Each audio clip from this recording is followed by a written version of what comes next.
Echo oder nicht? Ja. Ja, noch einmal Versuch, ja, in der Tonqualität. Ist jetzt gut oder halt zu stark? Ja. Der Filmer ist auch bereit, ja? Läuft schon. Läuft, ja, gut. Dann darf ich Sie, sehr geehrte Damen und Herren, liebe Freunde aus der Umweltbewegung, darf ich Sie alle ganz, ganz herzlich willkommen heißen zu unserem heutigen Informations- und Diskussionsabend zum Thema die Rolle der EU bei der Genmanipulation der Lebensmittel, das ich mal rauskriege. Ja? Und der Untertitel war oder ist Möglichkeiten des zivilen Widerstandes. Über das soll dieser heutige Abend einiges an zusätzlicher Information für Sie bringen und wir hoffen natürlich auch von Ihnen zu lernen dann in der Diskussion. Ich darf zunächst einmal ganz herzlich unsere Gäste aus Kärnten begrüßen, Herrn Richard Leopold Thomasch als Pressesprecher der Plattform die Gentechnik-Plattform Pro Leben und Herrn Diplom-Ingenieur Volker Heldorf,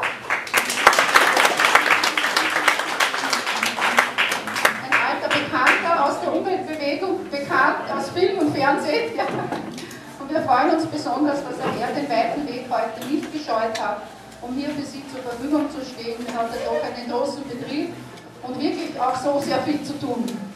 Und zu mir darf ich nur sagen, für die, die mich nicht kennen, mein Name ist Inge Rauscher. Ich arbeite für die Initiative Heimat und Umwelt und wir haben auch schon vor vielen Jahren gegen die Gentechnik Aktionen gemacht und haben auch das Gentechnik-Volksbegehren vom Jahr 1997 mit einer großen Unterstützungsaktion mitgetragen und versuchen in unserer Zeitschrift Wegwarte auch immer wieder mal auf das Thema Gentechnik einzugehen, weil es ja wirklich eine der ganz großen Bedrohungen unserer Zeit ist. Daher arbeiten wir auch mit verschiedenen Gruppierungen zusammen, eben auch mit der Anti-Gentechnik-Plattform Pro Leben. Und viel mehr brauche ich eingehend gar nicht sagen. Ich möchte nur besonders herzlich eben auch die Leser der Wegwarte begrüßen, die wir ja auch zu diesem Vortrag eingeladen haben und darf das Wort übergeben an Herrn Helmut Schramm, den Landesobmann der NFÖ Wien, die auch für diese Veranstaltung geworben haben. Bitte, Helmut. Danke. Ja, jetzt brauche ich mich nicht mehr vorstellen. Also ich begrüße Sie auch im Namen der Initiative Neutrales Freies Österreich. Und das Thema heute wurde auch schon genannt, die Rolle der EU bei der Genmanipulation der Lebensmittel. Die EU spielt, denke ich, eine große Rolle, denn der neue EU-Vertrag von Lissabon, der ohne Volksabstimmung von der Bundesregierung ratifiziert wurde, nimmt den Mitgliedsländern der EU die Souveränität und Eigenstaatlichkeit. Hört man das Interview? Ja, ja. So stellte Universitätsprofessor Dr. Dietrich Wurswig, Professor an der Uni Freiburg, fest.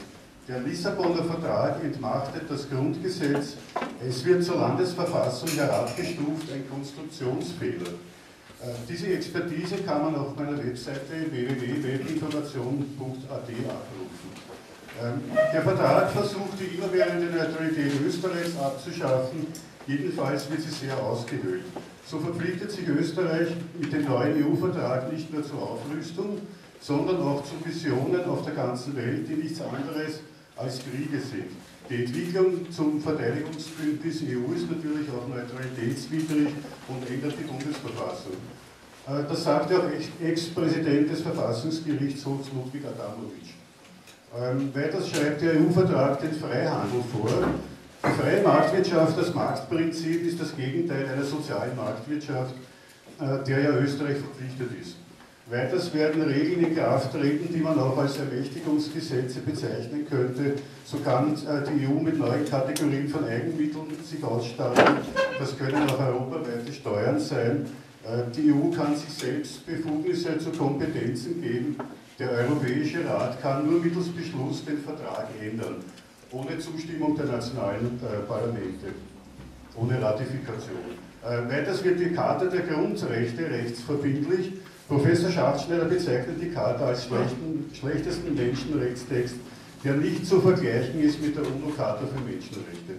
Dabei sollte die EU nur begrenzte Ermächtigungen haben und das Subsidiaritätsprinzip der Mitgliedsländer eingehalten werden. Man könnte die Subsidiarität mit dem neuen Vertrag auch theoretisch einklagen, aber niemand anderer als der Motor der Integration, der EuGH, entscheidet darüber. Wenn man überhaupt diesen Weg gehen sollte, also nicht die Verfassungsgerichte, die nationalen. Auch hier ist kein Rechtsschutz, der EuGH hat bis jetzt immer für die EU-Politik entschieden, nie für die Mitgliedstaaten. Die sogenannten Grundfreiheiten der EU, Kapitalverkehrsfreiheit, Arbeitnehmerfreizügigkeit, Dienstleistungsfreiheit und die Warenverkehrsfreiheit werden vom EuGH rigoros umgesetzt. Meine Frage an die Experten der Gentechnik, Plattform Leben und andere, die hier sind, kann sich Österreich überhaupt als gentechnikfrei erklären? Verletzt das nicht EU-Recht? Jetzt freue ich mich, das Wort übergeben zu dürfen und möchte vorher noch hinweisen, es gibt hinten einen Bücherstand und es gibt den Herrn Grasl, der verkauft einen Bio-Honig, wenn ich richtig informiert bin.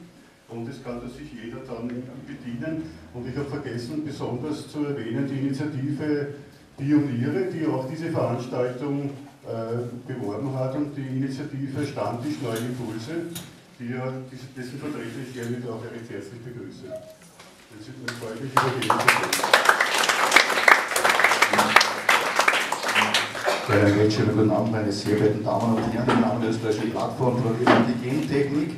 Herzlichen Dank an euch allen, die euch bemüht habt, die Einladungen zu schreiben und die Leute, das Publikum hier einzuladen. Ich bin verblüfft, wie viele Menschen heute hier anwesend sind, um diesen Vortrag zu verfolgen. Wir werden heute den Vortrag gestalten, was ist Gentechnik, wie gibt Gentechnik, wie weit ist die Gentechnik schon in unserem Essen vorhanden und wie steht die EU zur Gentechnik. Diplom-Ingenieur Hildorf wird zuerst den ersten Fachvortrag halten über die grüne oder die Agrogentechnik. Danach ganz kurz über die graue Gentechnik und über die rote Gentechnik sprechen wir danach. Ich möchte hier bei dieser Gelegenheit einen Referenten entschuldigen. Primarius Oblach ist heute leider nicht hier, hat eine persönliche Prüfung heute, aber wir sind überzeugt, dass wir jede Frage beantworten können. Wir haben voriges Jahr über 200 solcher Vorträge gehalten. Und danach gibt es einen Film, der die Problematik in der Welt ein wenig zeigt. Danach werden wir zur Diskussion überleiten und ich bin überzeugt, dass wir dieses Thema heute ganz gut aufarbeiten werden. Bitte schön.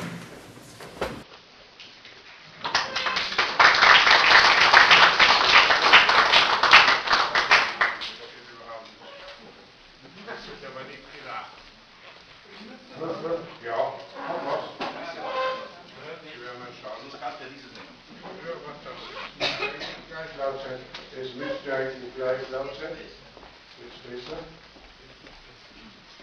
Hallo? Ja. Hallo? Ja. So, ist es zu laut, ist es zu leise? Es geht. Abstand. Abstand.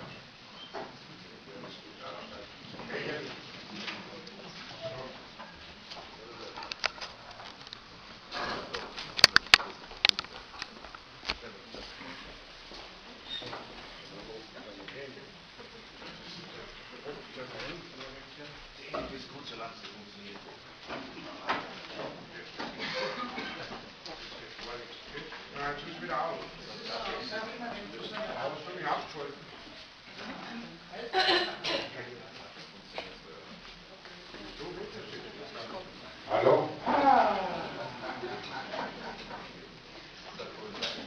So. Ja, wunderbar, dass Sie gekommen sind, liebe Leute, denn vieles erfährt man nicht im Fernsehen, vieles auch nicht in den Zeitungen, das werden Sie hier erfahren. Und trauen Sie uns, unser Protest ist die schärfste Waffe überhaupt gegen diese Genmafia. Wenn wir uns nicht interessieren, machen die mit uns, was sie wollen. Ich bin Biobauer, seit 20 Jahren. Und da ist mir der Gedanke gekommen, was ist so das Wichtigste für den Menschen? Eines der wichtigsten ist das gesunde Essen. Und eines der wichtigsten ist eine lebenswerte Umwelt, eine interessante, schöne Erholungslandschaft. Und beides wird uns mit Hilfe der Gentechnik weggenommen, und zwar für immer. Das müssen wir wissen, darum geht es. Es geht um die Monopolisierung der Lebensmittel. Eine Handvoll Großkonzerne wollen sich das unter den Nagel reißen und dann wird es uns so gehen wie mit den Erdöl. Dann können Sie den Preis bestimmen und die Qualität. Wenn jemand heute noch behauptet, das geht gegen den Hunger der Welt und gegen weniger Gift und gesündere Lebensmittel, liebe Leute, das kann er überhaupt nicht mehr sagen, ohne massiv zu lügen. Denn das Gegenteil ist weltweit eingetroffen. Wir haben weniger Ernte, das wissen die wenigsten.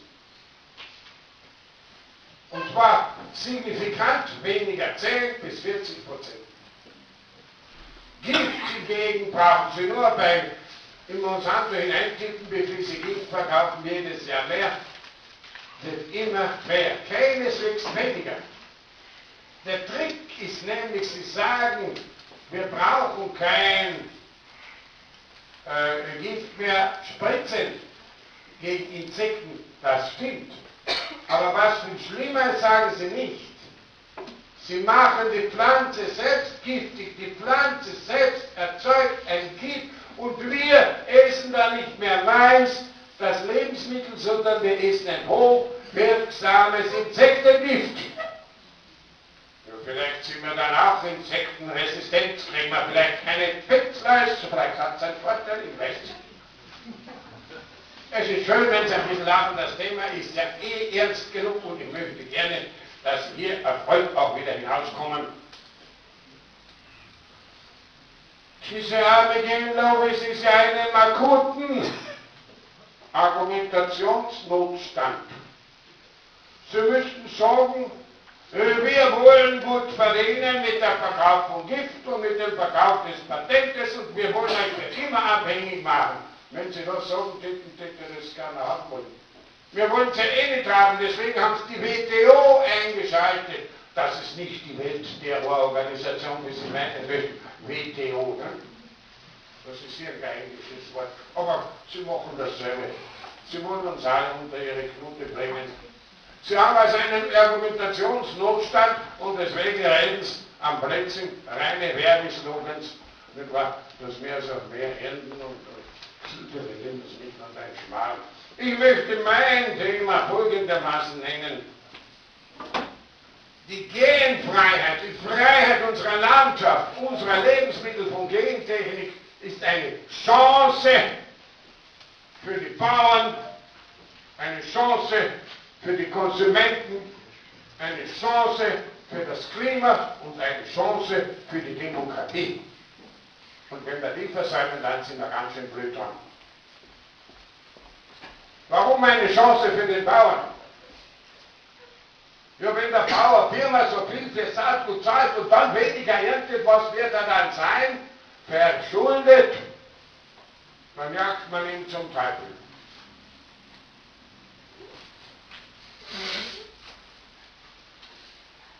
Und das Beste ist ja noch, damit sich das nie ändern kann, haben sie sogar ein eigenes Patent in der EU genehmigt, das Terminator-Patent. Was heißt denn das? Wer weiß, es zeigt auf. Ja super, wo viele? Das Terminator betreibt, damit die Pflanze so verändert, dass sie noch einmal keimen kann. Dann nie wieder.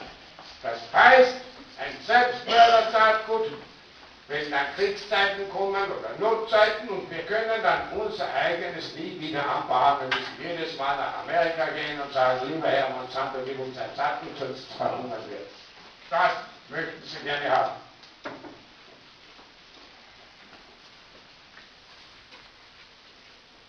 Es ist auch ein ungeheurer Wettbewerbsvorteil genfrei aus Europa oder aus Österreich. Warum? Sie müssen sich vorstellen, diese riesigen Länder wie Kanada und USA sind 100%ig verseucht. Die können niemals mehr genfreien Raps liefern, weil sie keine einzige Pflanze mehr haben. Sie importieren aus Kärnten den genfreien biologischen Mais. Nur weiß es keiner. Die armen Leute sind schon fast am Verhungern.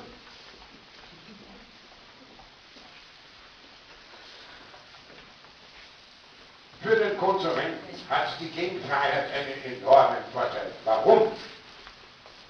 Wir brauchen keine Patentabgabe zahlen und haben weniger Gift in Lebensmitteln. Das ist doch ein Vorteil.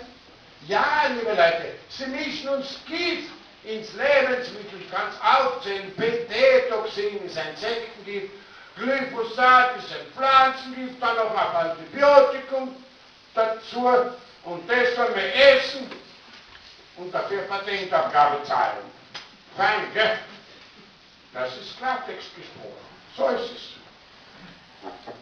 Und deswegen zwingen sie uns ja auch dazu. Ich sage doch glatt, weil Deutschland beschlossen hat, keinen Genmais anzubauen, hat ja Monsanto gleich gesagt, sie werden rechtliche Schritte eingreifen. Ja, der Teufel, wenn wir ihr Gift nicht fressen wollen, essen wollen, dann sollen wir dann auch noch Strafe zahlen. Na, hör mir auf. Weniger Energie brauchen wir auch in der anderen Landwirtschaft. Warum? Die gentechnische Landwirtschaft ist zwangsweise mit Totalvergiftung verbunden. Das muss Ihnen klar sein. Man hat ja die Pflanzen nur dahingehend verändert, dass sie Gift vertragen. Und zwar möglichst viel Gift. Und das konzerneigene Gift natürlich.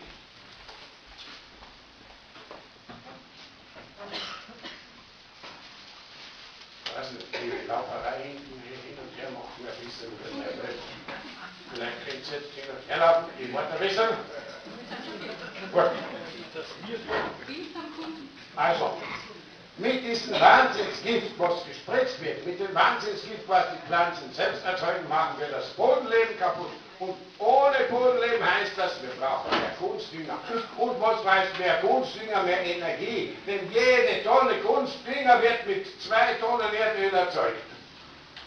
Sehen Sie, wir machen uns das Klima auch noch kaputt mit dieser blöden Gentechnik. Und was besonders interessant ist, auch die demokratischen Grundrechte. Warum? Warum ist denn die Volksabstimmung verboten in der EU über die Gentechnik? Ja, wo kommen wir denn dahin? 80–90% der Bevölkerung will das nicht. Und die Volksabstimmung, probieren Sie einmal bei einer Partei von Volksabstimmung zu reden, die meinen, wir sind eine ganzen Beschugge. Man weiß nicht mehr, wie das ausgehen würde, weil es keiner will. Also die Demokratie wird mit Füßen getreten. Das wollen Sie nicht. Das Beste ist ja dann noch, dass man Bauern, die in der Nähe von Gentechnikern ihre Äcker haben, und jetzt kommt mit Hilfe des Windes, mit Hilfe des Pollenfluges, das ist Blütenstaub, kommen Genpflanzen auf seinen Acker, was macht man dann mit denen? Den klagt man auf Patentabgabe. Ja, das ist ja eine Selbstbereicherung wie im Himmel. Die brauchen ihm gar nichts verkaufen, denn sein Acker ist genverseucht. Und dann soll er 100.000 oder 500.000 Dollar oder Euro Strafe zahlen. Patentabgabe.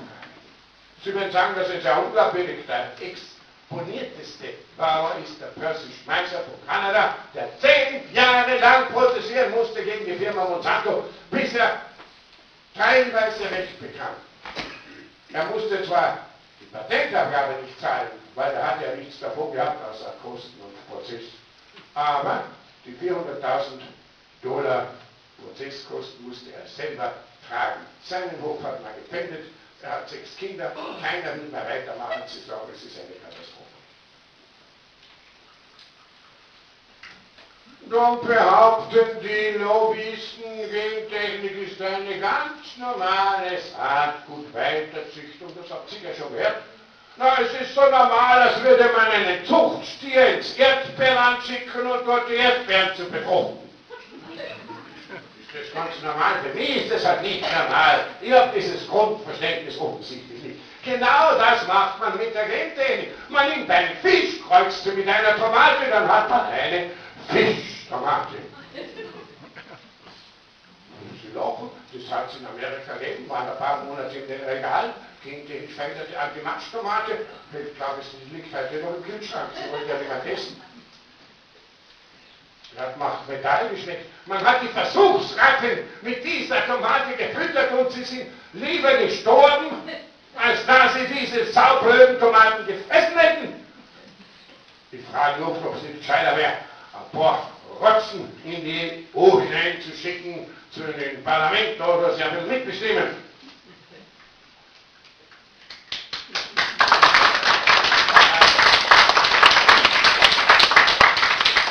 Früher so kommt auch eine Ratte mit einem Salatkreuzen, dann hat man einen Ratzensalat oder ein Schwein mit einem Menschen, dann hat man ein Menschenschwein.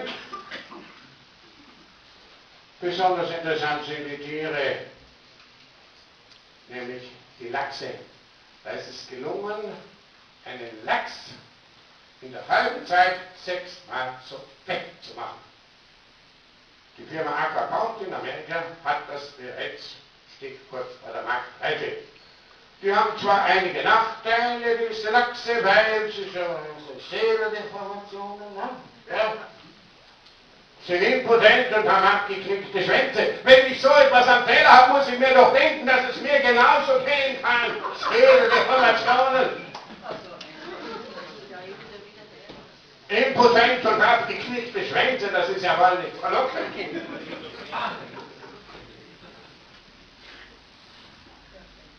Was hat die Gentechnik geleistet? Missgebildete Tiere. Nur für mich ist das Vieh missgebildet, wenn es so ausschaut. Missgebildete Pflanzen, warum? Weil diese Pflanzen sind extrem krankheitsanfällig. Dann kann diese Pharmaindustrie diese Gentechnik-Produkte verkaufen, natürlich wieder fleißig verkaufen. Neue Krankheiten entstehen, wie die Wurzelfäule bei der Sojabohne. Und das Bienensterben, so unerklärlich, rätselhaft. Wo kommt denn das her? Vielleicht von der Gentechnik, vielleicht vom Roundup, was überall gespritzt wird? Nein, nein. Nirgends bewiesen. Habe ich 2 Amerikaner da gehabt von Iowa, hier in Wien, und haben gesagt, das hat gar nichts damit zu tun. Habe ich gesagt, wissen Sie was, jetzt horchen Sie einmal vernünftig zu. Ich schenke Ihnen so eine Büchse Roundup von unserem Lagerhaus, habe ich das besorgt, für 7,50 €. Und dann sprühen Sie einmal auf die Biene drauf. Sie brauchen doch nicht den Wissenschaftlern glauben. Probieren Sie es aus und Sie werden sehen, jede Biene ist in wenigen Minuten hin. So werden wir betrogen. Das Bienensterben ist nicht unerklärlich. Wenn ich auf 1000 Hektar Roundup sprühe in der Luft und dann soll eine Biene überleben, ich weiß nicht wie.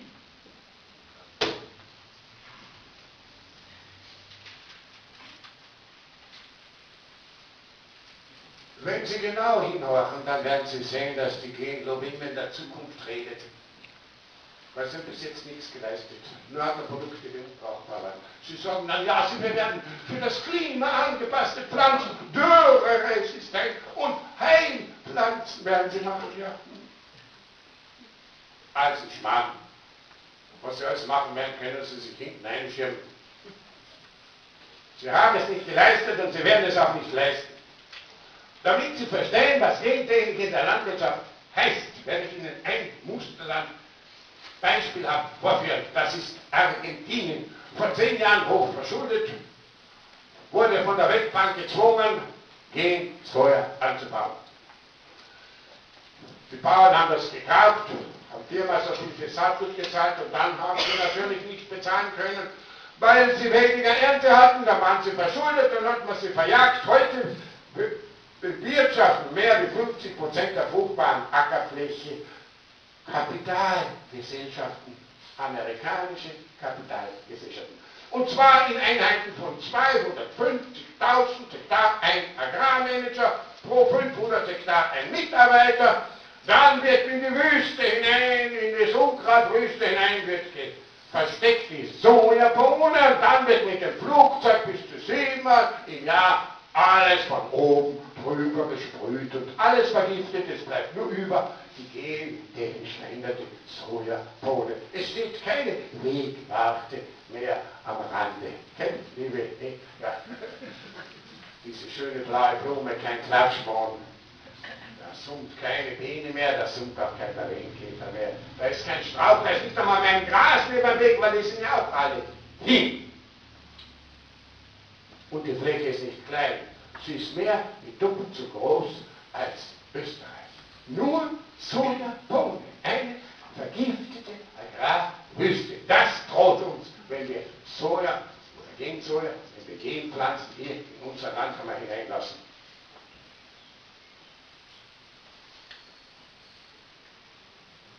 Jedes Jahr werden 170 Millionen Liter Gift von oben heruntergesprüht.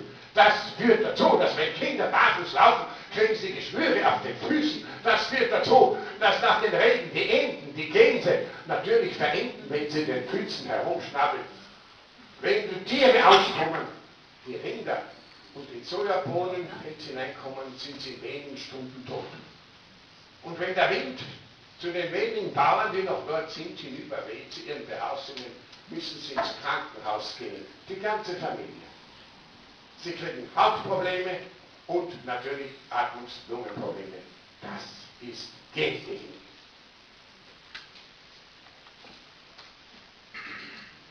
Früher hat man mehr Nahrungsmittel in Argentinien gehabt in Hülle und Fülle. Die Armutsgrenze war bei 5%. Jetzt innerhalb von 10 Jahren hat man 160.000 Bauern vertrieben und die Armutsgrenze liegt bei 57%. Und wo kommt die Sojabohne hin? Ins genfreie Österreich. 550.000 Tonnen importieren das Lagerhaus und ähnliche Leute und mischen uns das in unser Lebensmittel, Fisch, Fleisch, Eier und Milch. Und dann kommt es undeklariert auf unseren Tisch. Diese Soja ist, wie Sie jetzt wissen, hoch gewürzt mit Roundup.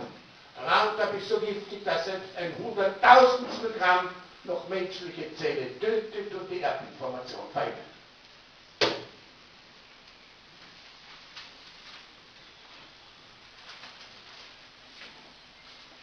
Schaut schon umgekehrt. Aber noch gar einen Schnitt verbraucht. Dann haben sie natürlich sagen, sind wir hier. Sind ja vollkommen unglaubwürdig und übertreiben. Nein, wir haben hier hervorragende Bücher, Sie können das hinten sehen, über die Gentechnik. Jeffrey Smith, Trojanische Saaten, oder, was haben wir da, wie heißt unser Buch, was wir da haben? Gefahr, Gentechnik, ja. Oder dann habe ich den Herrn Gesundheitsminister Stöger vor kurzem überreicht, auch von Jeffrey Smith. Genetic Roulette. Das genetische Roulette, da sind 65 Krankheiten drinnen aufgelistet, die man bekommen kann, gratis, wenn man gentechnisch veränderte Nahrung isst. Aber ich sage, lieber Gesundheitsminister, dieses Buch schenke Ihnen, auch wenn es 30 € kostet, damit Sie niemals mehr sagen können, es hätte keine Auswirkungen auf den Menschen.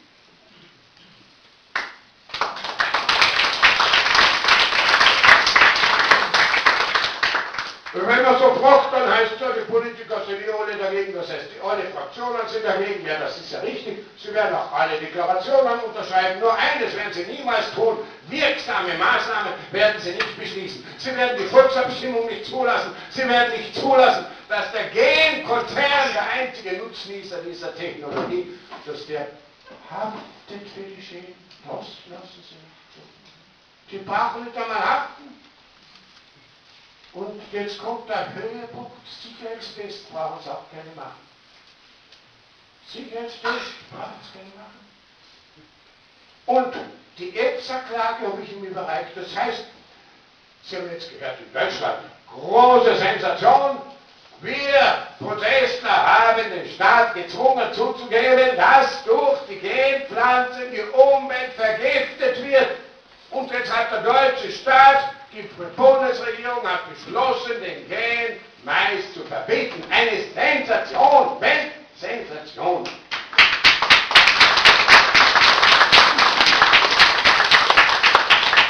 Und mit Hilfe der Europäischen Lebensmittelbehörde, die wir klagen wollen, und die Klage habe ich fix und fertig Herrn Minister Stöger in die Hand gedrückt, wollen wir beweisen, dass ja auch der Mensch und die Tiere genauso betroffen sind wie die Umwelt.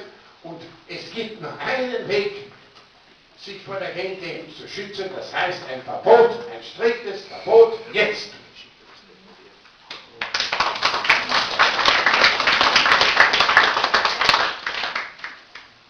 Sie wirft uns immer wieder vor, die Genlobby, wir würden wissenschaftsfeindlich sein. Nun so gedacht, naja, was ist denn die substanzielle Äquivalenz? Wer weiß es denn, sagt er. Aber das wissen Sie nicht, was ist mit Koexistenz? Naja, du sagst schon fast, Koexistenz ist auch so nebeneinander, gell? Und was sind die Pollenbarrieren? Wer weiß, was Pollenbarrieren sind? Ich weiß das. Das ist etwas, was es nicht gibt. Also, ja. Die EU hat beschlossen, dass eine genveränderte Pflanze gleichwertig ist der nicht genveränderten, und aus diesem Grund brauchen wir keine medizinische Sicherheitstests machen. Diese Nahrung, die jetzt von Millionen Menschen bereits gegessen wird, ist noch niemals getestet worden am Menschen. Und bei Tieren hat man sie maximal 4 Wochen getestet. Ein Medikament braucht 14 Jahre, bevor es zugelassen wird. Also Sie haben beschlossen, mittels Abstimmung, Gennahrung ist gleichwertig, also brauchen wir es nicht untersuchen. Dann haben Sie beschlossen, die Koexistenz ist möglich. Der Herr Ex-Kommissar Fischler war der große Verfechter der Koexistenz und sagt, wenn ein GMO anbauen will, dann und so weiter, muss er das Recht haben. Ja, liebe Leute, wenn ein einziger Genbauer 1 Hektar Genraps anbaut, so müssen Sie allein durch den Bienenflug, der 5 Kilometer im Umkreis ist, rechnen, dass 5 mal 5 ist 25 mal 3,14, also 75 Quadratkilometer gentechnisch verseucht ist. Das Recht des GMO-Bauern, des Genbauern, vernichtet alle Rechte der Bauern und der Konsumenten. Weil wenn kein Bauer mehr was anderes anbauen kann, dann muss er, der Konsument, natürlich auch das veränderte Essen kaufen. Und der Gipfel der Dummheit, ich darf es jetzt schon nennen, ist die Empfehlung der EU, wir sollen uns, wenn wir die Gentechnik nicht haben wollen, durch Pollenbarrieren schützen. Ich habe gleich den Herrn Minister gefragt, nicht von den Herrn Fischler, wie schaut aus eine Pollenbarriere, ja, hat er mir keine Antwort gegeben. Dann die Dr. Frau Sommer, die verantwortliche Verantwortliche im EU-Parlament der CDU, hat es mir auch keine Antwort gegeben. Bis ich drauf gekommen bin, das gibt es gar nicht. Niemand weiß, wie die ausschaut. Das ist eine Fiktion. Habe ich gedacht, ich bin ja nicht blöd, ich werde selbst eine Pollenbarriere erfinden und sie dann aufstellen.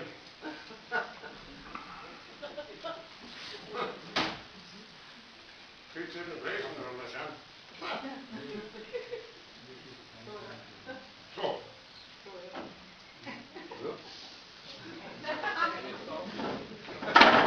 Kann man sehen, da? Ja, ist die kann man nicht sehen.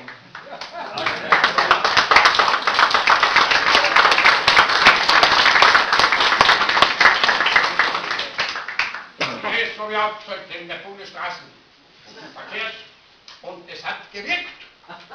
In 2 Wochen habe ich zu Hause reingekommen. Und dann haben die Aufstellung von Werbung. Ja, und sagt lieber Herr BH, das ist der Prinzip, sagt man, ja. Das hat ja nichts mit Werbung zu tun. Das ist eine Pollenbarriere nach Dr. Renate Sommer, maßgebliche CDU-Abgeordnete im Europaparlament. Das hat dann nicht weiter gewusst, hat einen Sachverständigen geholt.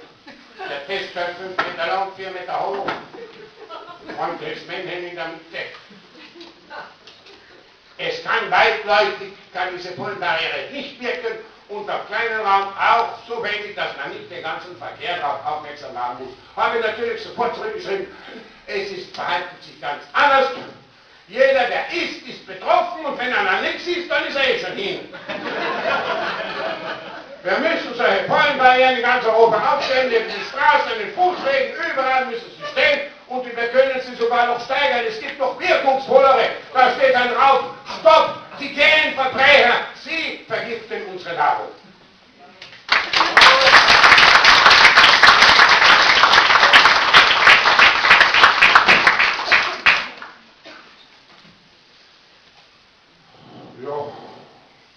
bin ich schon ziemlich am Ende. Ich kann Ihnen nur sagen, dass Sie da sind, ist super. Uns helfen, weitere Veranstaltungen durchzuinstallieren, weiter zu protestieren.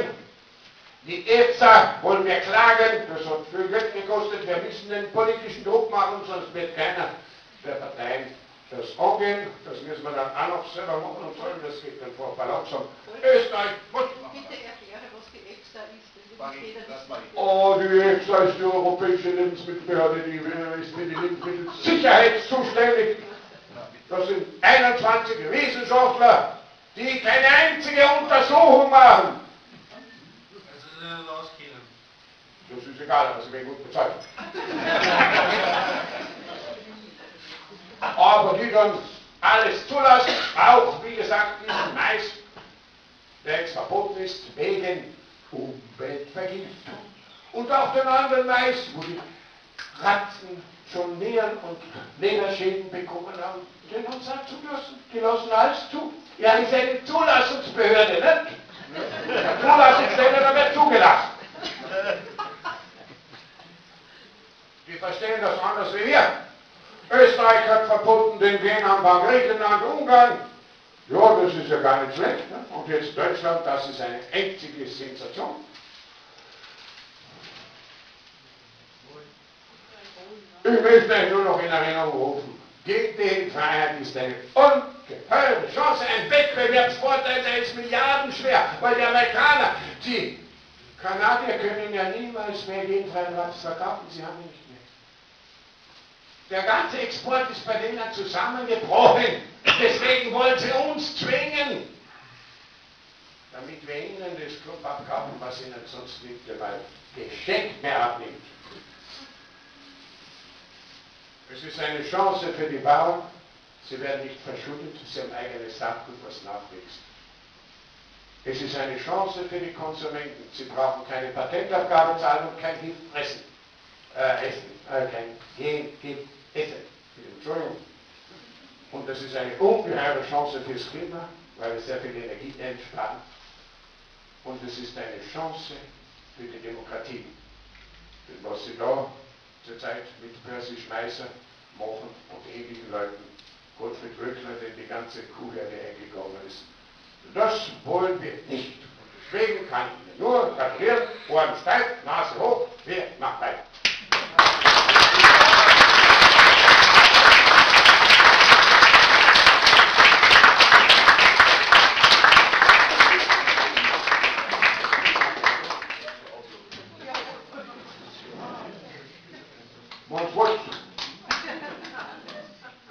Mach Ihnen noch ein Gegentechnik noch heute haben, weil ich habe noch nie einen Befürworter fertig gesungen hat.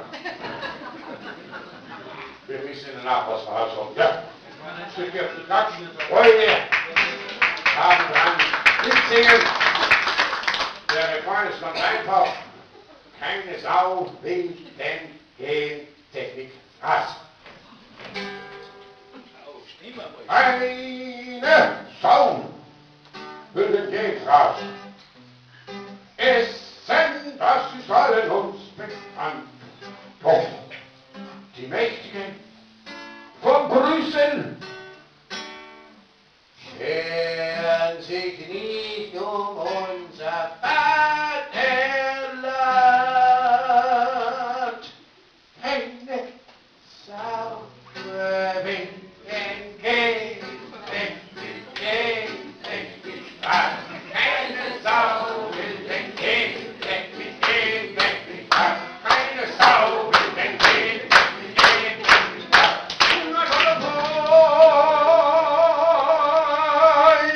Jeder hat ein Recht auf Essen.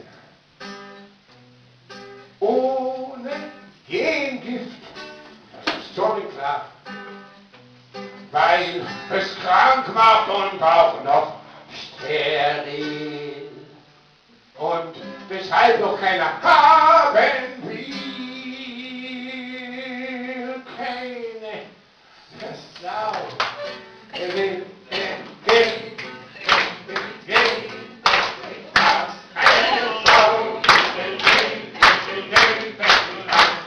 Sau.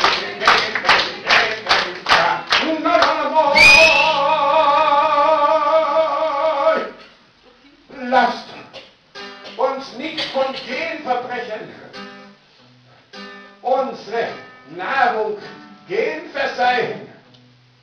Lasst sie haften für die Schäden. Denn dann sind sie sowieso ganz ruhig. Keine Sau. Weg, denn gehen. Eine Sau.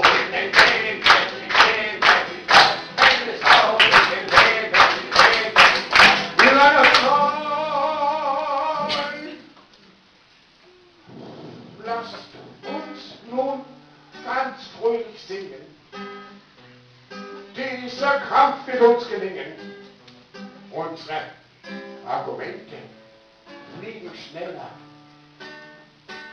als der Pollen dieses Genfeld Mais. Keine Sau.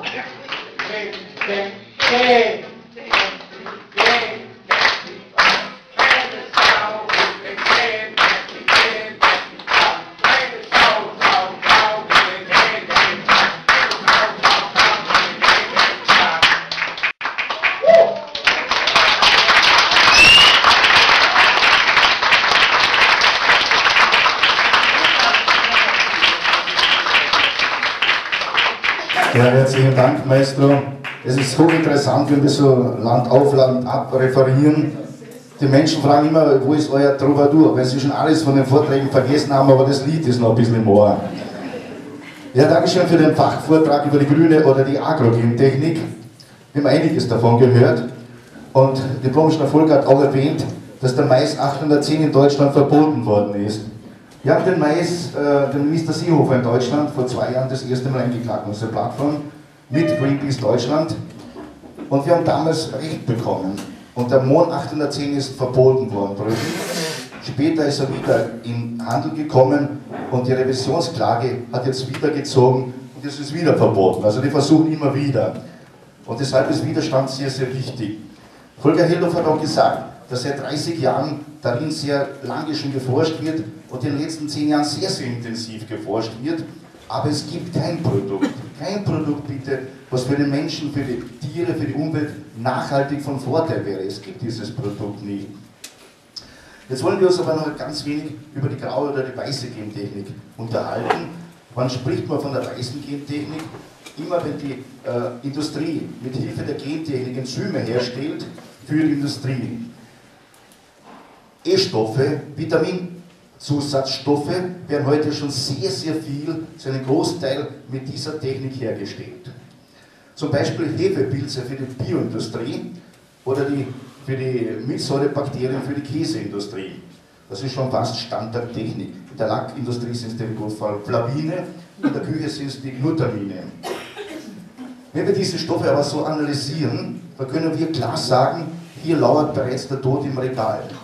Und wir können uns noch sehr gut erinnern, das gentechnisch manipulierte Melamin in China. So viele, viele tote Kinder gewesen. Viele haben inzwischen schon wieder vergessen. Ein anderer Stoff, der sehr, sehr bekannt ist, ist Aspartam. Aspartam ist auch gentechnisch manipuliert.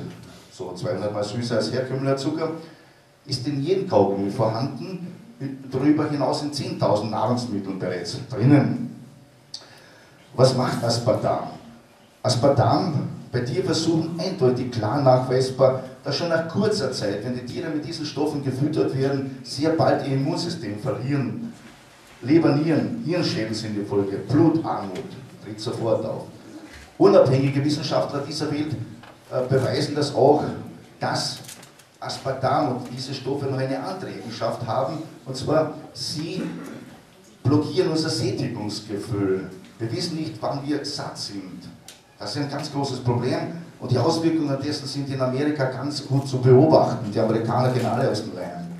Mittlerweile sind auch in Europa tatsächlich in den Schulen schon, in den Unterstufen, jedes 3. Kind ist bereits viel, viel zu dick. Wir wissen, dicke Kinder sind dann kranke Erwachsene. Wir sehen auch in Amerika, wie die Gentechnik seit 10 Jahren undeklariert, ungekennzeichnet verkauft. Und wir wissen auch, dass drüben der Krebs in dieser Zeit um über 50% zugenommen hat. Es mag schon sein, dass andere Faktoren auch damit spielen, aber seitdem wir diese Gentechnik eben im Verkauf zugelassen ist. Seriöse Ernährungswissenschaftler meinen, wenn wir unsere Ernährung einmal aus dem Gleichgewicht bringen, das schadet unserem Körper auf Dauer. Und wir wissen noch ganz genau, vor ca.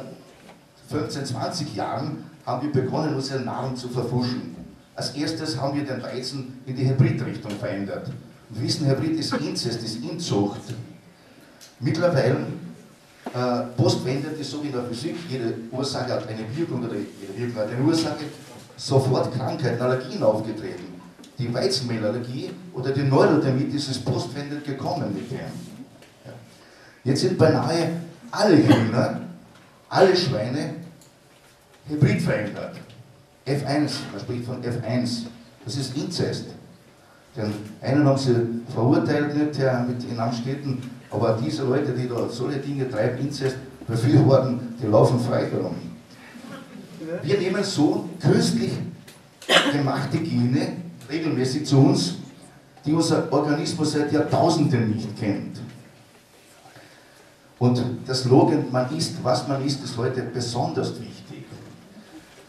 Ein wissenschaftlicher Beweis, den ich sehr gerne dabei aufzeige, ist, eine Bienenkönigin, wenn sie die Eier ablegt, sind bei der Ablage wissenschaftlich alle gleich. Jedes Ei ist gleich. Nur das Futter entscheidet, ob aus diesem Ei eine weibliche Biene, eine Biene wird, eine Arbeitsbiene wird, eine weibliche Biene, oder ob sie eine männliche Biene, eine Drohne wird, oder sogar eine Königin wird. Nur das Futter entscheidet. Und wir ernähren uns schon sehr, sehr lange mit unnatürlicher Nahrung. Und unsere Wissenschaftler sagen auch, weil das so ist, weil bei den Bienen sieht man, dass das Futter entscheidet, weiblich oder männlich, dass jetzt in dieser Zeit auch, ich weiß nicht, es ein bisschen kritisch ist, wenn man das sagt, aber unsere Wissenschaftler sind eben dieser Meinung, dass Lesben und Homosexuelle, die können nichts dafür, aber genau aus diesem Bereich kommen. Ja. Wir haben auch gesehen, dass die Allergien, wenn man sich unnatürlich ernährt, und die Wissenschaftler, die Ärzte beweisen das ja, dass die Allergien explodieren. Die explodieren wirklich. Es gibt fast keinen Menschen mehr, der keine Allergie hat. Der Krebs hat sich in Österreich in den letzten 10 Jahren mehr als verdoppelt. Was wird das dann sein, wenn wir überall nur mehr die Gentechnik haben im Essen? Wir wissen das schon heute von den Tierversuchen ganz, ganz klar, was dann passieren wird. Wenn man Tiere mit Gentechnik Nahrung füttert, dann, wie wir schon gehört haben, Blutbild, als erstes ist das Blutbild kaputt, dann ist das Immunsystem kaputt. Leber, Nieren, Hirnschäden sind die Folge. Vor allem die russische Studie von der Irina Ermakova beweist das ganz, ganz genau. Und auch die österreichische Studie, die voriges Jahr von der Universität gemacht worden ist, beweist genau das Gleiche. Die Tiere werden nicht mehr nachzeugungsfähig, die sind krank, nach kurzer Zeit schon.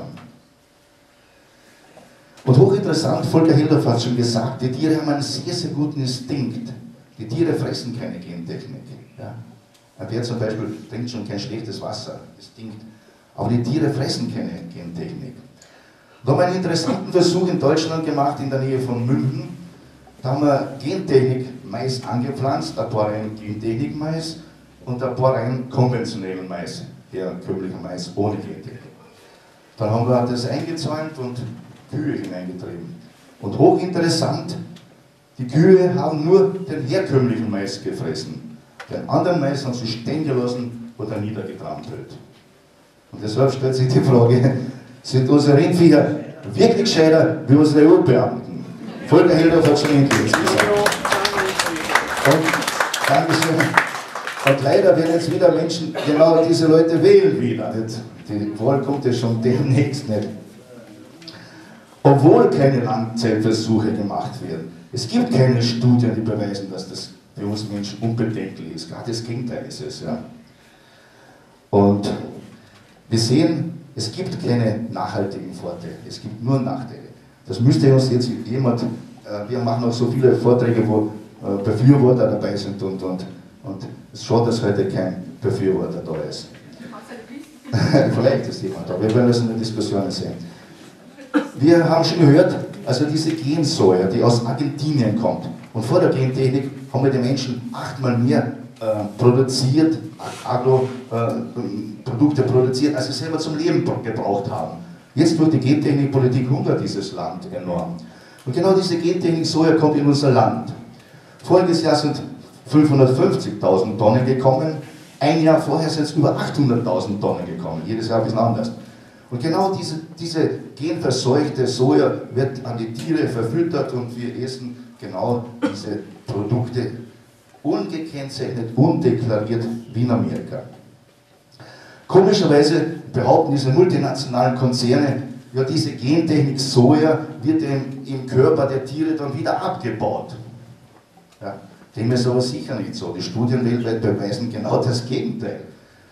Diese gleichen Firmen haben vor Jahren auch behauptet, DDT ist ohne Probleme, es ist sehr, sehr gut und so weiter. Aber wir wissen, wie sie sich auch darin geirrt haben. Genau die gleichen Firmen, Monsanto, Syngenta und so weiter. Die italienische Studie zeigt eindeutig, dass die Gentechnik nicht in den Körpern abgebaut wird. Und auch viele, viele andere Studien. Dass wir, wenn wir das essen, die Gentechnik in unseren Organismus dann aufnehmen. Und ein simples Beispiel möchte ich hier auch bringen. Primaris Oblak ist ja nicht da, aber es ist sein Lieblingsbeispiel. Er sagt immer wieder, unser Hausverstand sagt uns das ja auch schon, wenn eine stillende Mutter, bevor sie das Baby anlegt, vorher Spinat isst, was passiert dann? Das Baby kackt grün, komischerweise. Allein dieses simple Beispiel zeigt schon, dass das nicht sofort verstoffwechselt wird. Das zeigt eindeutig, ja.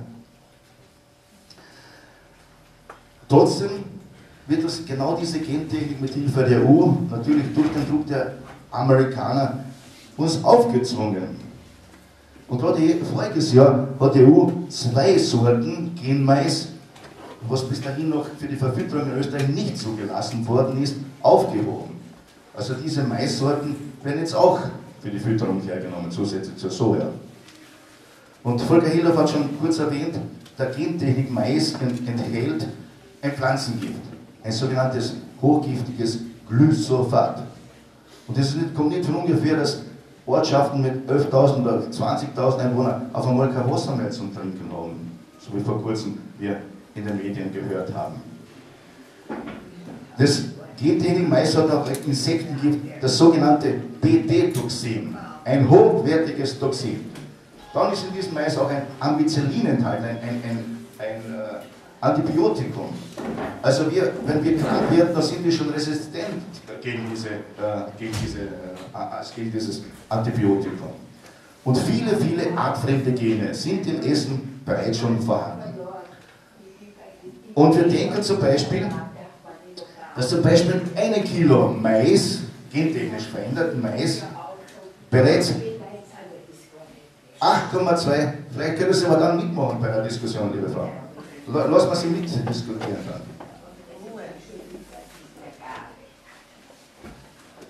Möchten Sie auch? Kann Sie ja sehen. Also ich habe das schon gesagt, also in 1 Kilogramm BT-Toxin Mais sind 8,2 Nanogramm hochwertiges Toxin. Also hochwertiger kann es nicht mehr sein.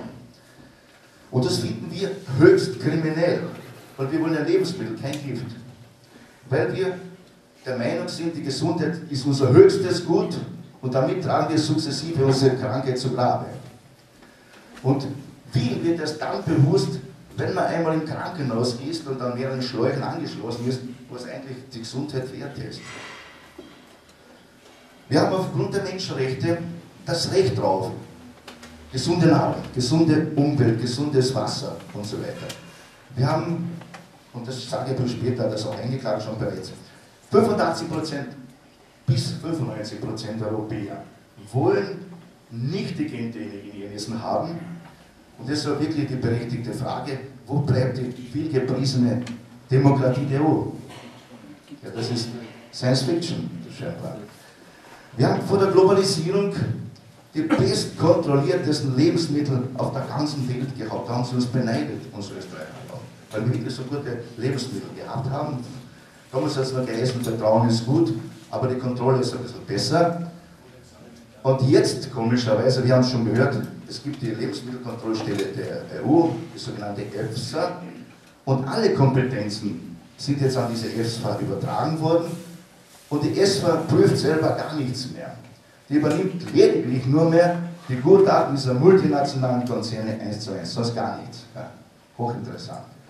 Diese Lebensmittelkontrollstelle, die EFSA, ist selber schon in sehr, sehr vielen Lebensmittelskandalen verwickelt worden, mehrmals verurteilt worden und trotzdem macht sie so weiter.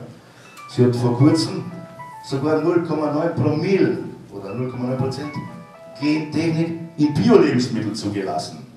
Und was ich immer sage, leider muss ich sagen, kein Aufschrei dieser Bio-Funktionäre. Und wir haben jetzt nächste Woche eine ganz große Aussprache mit der Bio-Austria in Linz.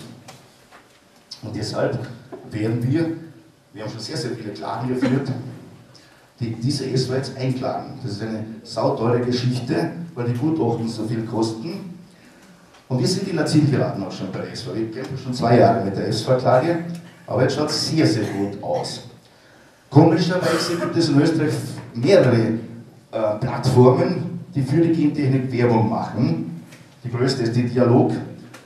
Die bekommen von den österreichischen Staat, von den Gesundheitsministerien, von den Landwirtschaftsministerien Millionen Euros. Wir dagegen haben bis jetzt noch keinen einzigen Cent von dort erhalten. Alle Aktionen haben wir von irgendwo, wir haben auch kein Geld. Aber wenn wir eine Aktion machen, dann ist das Geld da, von irgendwo, vom Himmel. Es ist da, das ist komisch. Wir haben zum Beispiel die EU zweimal auf Unterlassung geklagt.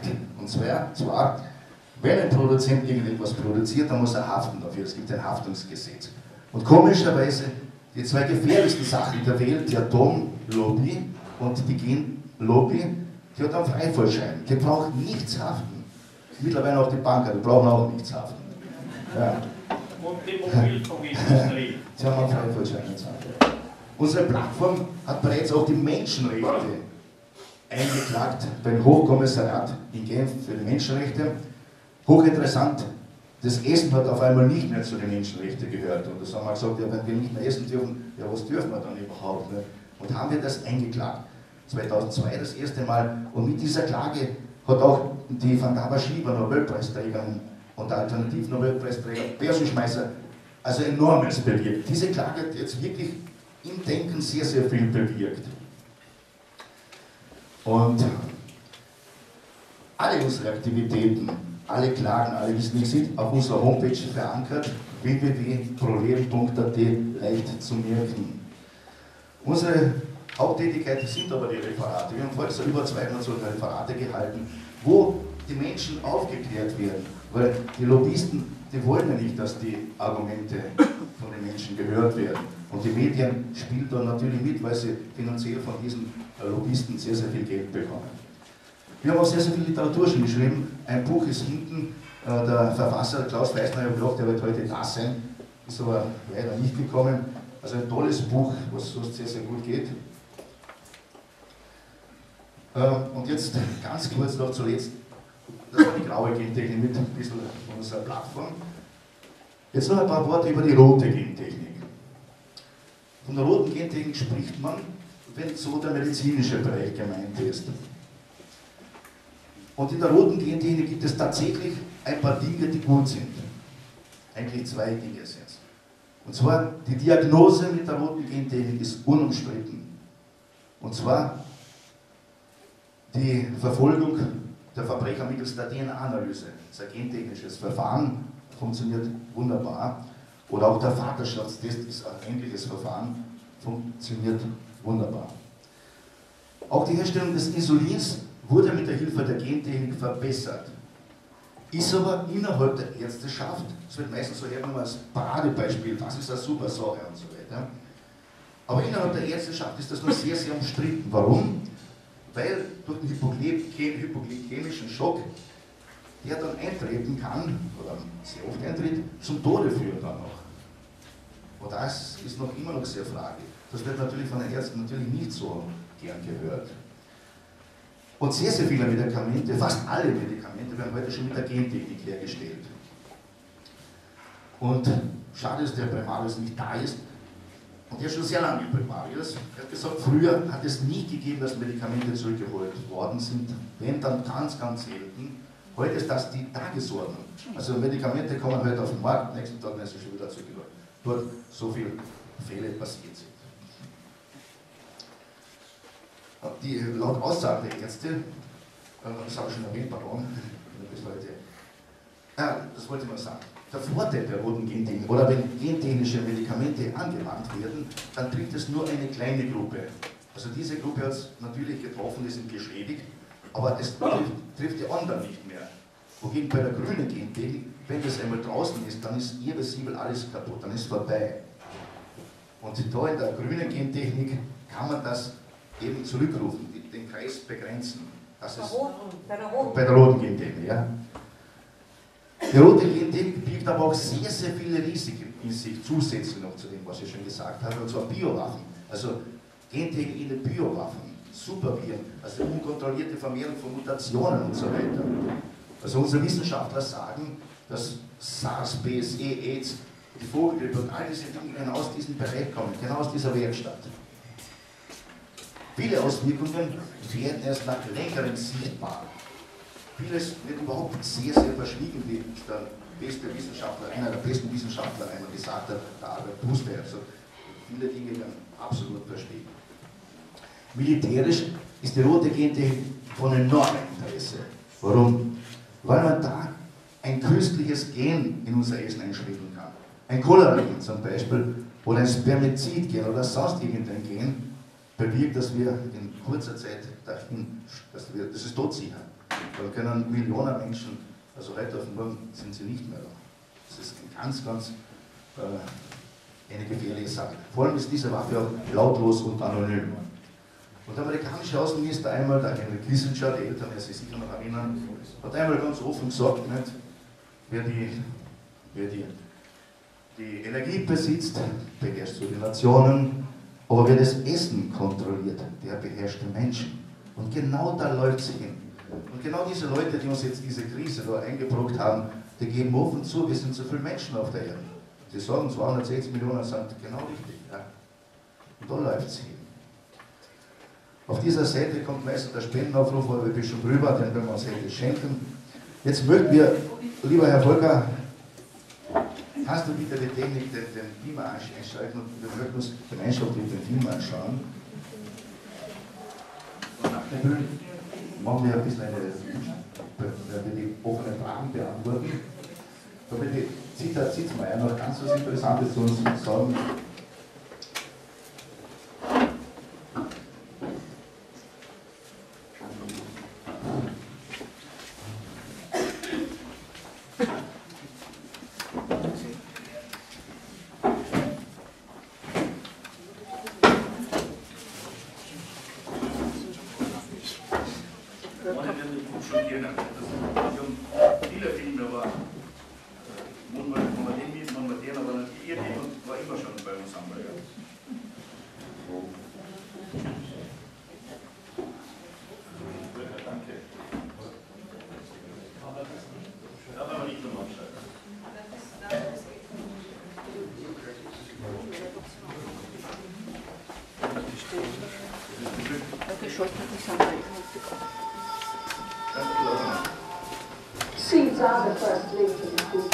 Der Samen ist das erste Glied in der Nahrungskette.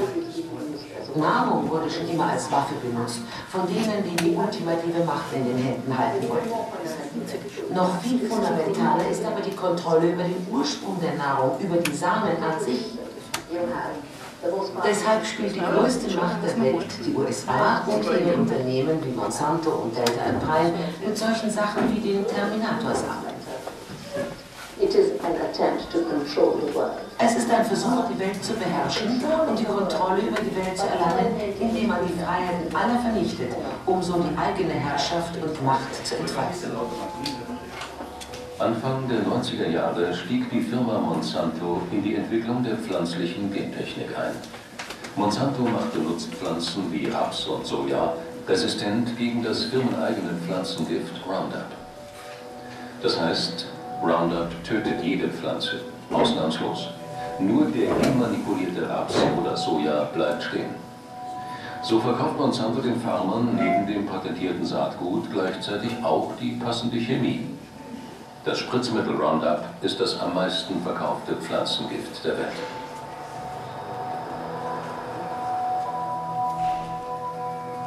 Allerdings gibt es auch Farmer, die unfreiwillig mit Monsanto zu tun haben. Der bekannteste ist wohl Percy Schmeiser aus Kanada. Es gibt einen triftigen Grund, warum wir gegen Monsanto kämpfen. Sie vernichteten, was meine Frau und ich in über 50 Jahren an eigener Pflanzenzucht geleistet haben. Unsere Rapssamen waren resistent gegen die verschiedensten Krankheiten, die es in der Steppe gibt. Sie vernichteten, was wir aufgebaut haben. Würde ich das Monsanto antun, käme ich ins Gefängnis. Die aber können unsere Felder verseuchen, unser Lebenswerk zerstören und obendrein verklagen sie uns noch.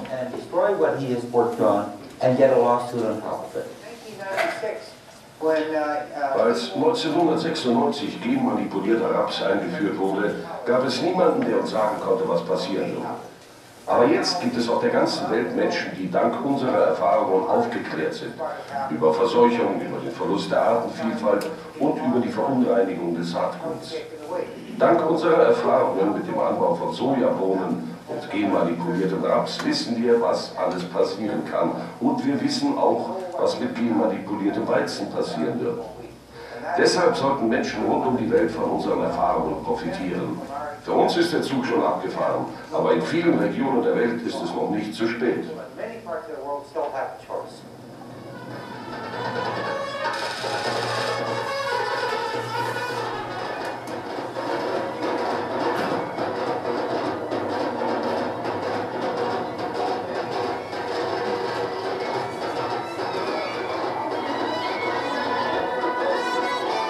Die Globalisierung ermöglicht multinationalen Konzernen, auch die Kontrolle über das Saatgut in der sogenannten Dritten Welt zu bekommen.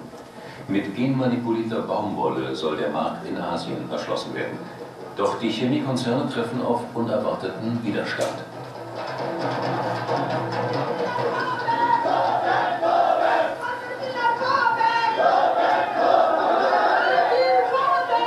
Baumwollbauern aus Zentralindien demonstrieren wütend vor den Niederlassungen der großen multinationalen Agrarchemiekonzerne. Viele stehen vor dem Ruin, weil ihnen die 2002 erstmals zugelassene BT-Baumwolle, eine gentechnisch veränderte Baumwolle von Monsanto, eine katastrophale Ernte beschert hat.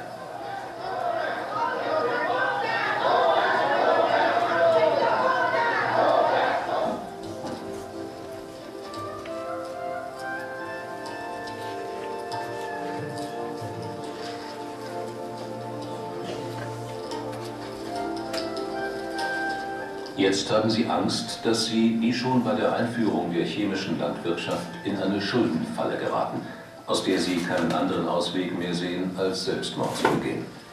In ganz Indien waren das in den letzten Jahren mehrere tausend Bauern. Andere wiederum versuchen verzweifelt, mit dem Verkauf einer Niere die Schulden zu tilgen. Der US-Konzern Monsanto, der die alteingesessene indische Saatgutfirma Mahaiko aufgekauft hatte, versprach höhere Erträge und bessere Qualität für die neuen gentechnisch veränderten Baumwollpflanzen. Außerdem soll der Einsatz von Pestiziden verringert werden, da die Pflanze durch die gentechnische Manipulation ihr eigenes Insektengift produziert. In Erwartung hoher Gewinne ließen sich die Bauern verführen, das viermal so teure Monsanto-Saatgut zu kaufen. Dafür nahmen sie bei Banken und Saatguthändlern hohe Kredite zu enormen Zinssätzen auf. Doch die erhoffte Superernte blieb aus. Krankheiten und vermehrter Schädlingsbefall zwangen die Bauern zu noch mehr Einsatz von teuren Chemikalien. Die Ausgaben stiegen und trieben gleichzeitig die Bankschulden in die Höhe. Davon hatten die in ganz Indien kostenlos verteilten Videokassetten mit Werbung für Monsantos genmanipulierte Baumwolle, der Bolgard-Baumwolle, nicht gesprochen. Sie verhießen den Bauern nur Glück und Wohlstand.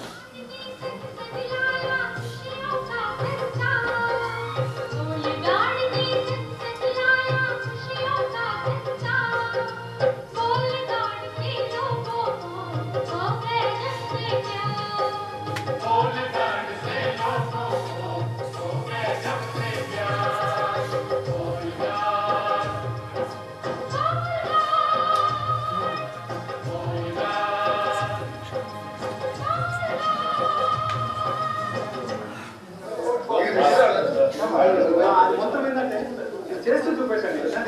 Yes. The plant is embossed with all sorts of diseases like. Die Pflanzen sind von allen möglichen Krankheiten befallen.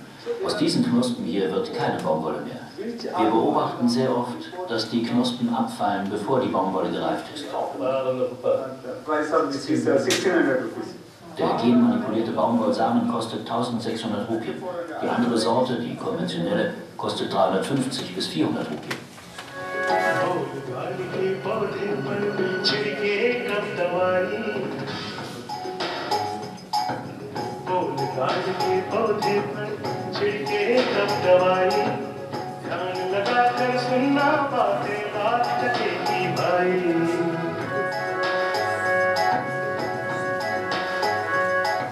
Genetic engineering of seeds and plants is different. Die gentechnische Veränderung von Pflanzen und Tieren unterscheidet sich erheblich von der konventionellen Züchtung. Bei der konventionellen Züchtung kreuzt man eine ganze Pflanze mit einer ganzen Pflanze derselben Art. Chicken is bred with chicken. In genetic engineering, you take a gene. Bei der gentechnischen Veränderung nimmt man ein völlig artfremdes Gen und baut es in das Tier oder die Pflanze ein. Dieses Gen kann von einer Bakterie stammen oder von einem Menschen, einem Fisch oder einem Huhn. Es gibt zwei Methoden, dieses fremde, unverwandte, exotische Gen in die Pflanze zu implantieren.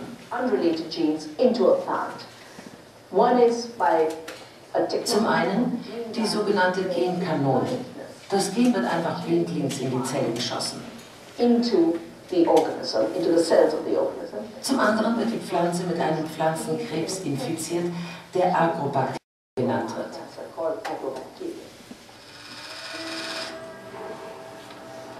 Die sogenannte Terminator-Technologie macht die Bauern mit Hilfe der Gentechnik endgültig von den Konzernen abhängig. Die Pflanzen werden gentechnisch so manipuliert, dass sie nur einmal keimfähig sind. Eine Wiederaussaat der Ernte ist zwecklos. Die Ernte ist tot. A Terminator plant or seed is that when the seed of a plant reaches. Eine Terminatorpflanze oder Saat ist folgendes. Wenn das Korn einer Pflanze fast reif ist, kommt das Terminator-Gen ins Spiel und vernichtet die Keimfähigkeit dieses Korns. Das heißt, man kann es im nächsten Jahr nicht mehr als Saatgut einsetzen. Also musst du als Farmer im nächsten Jahr wieder hin und neues Saatgut kaufen. Buy seed the next year because the germination of that seed was killed by the Terminator gene.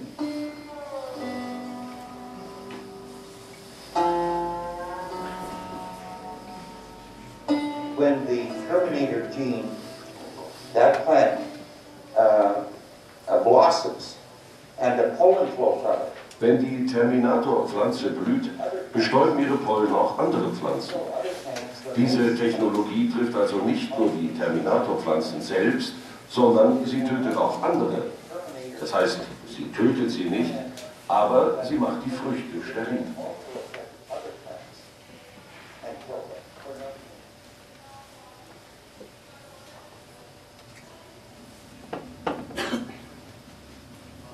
Yeah, these slides are very interesting.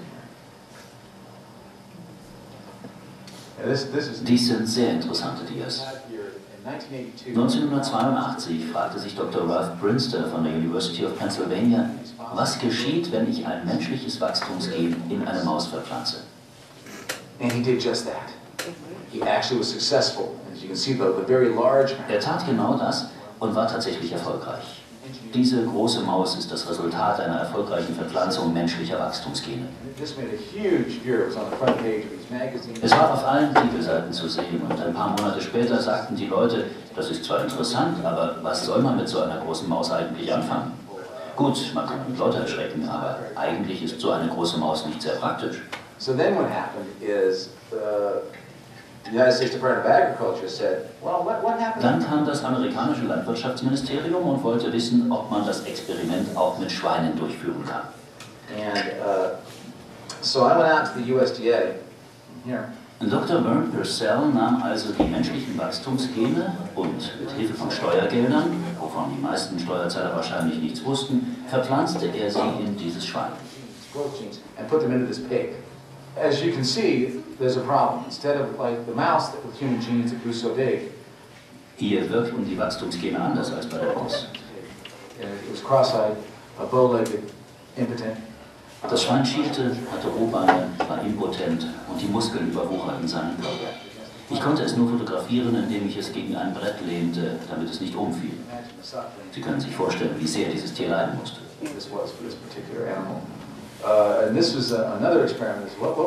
Dies ist ein anderes Experiment.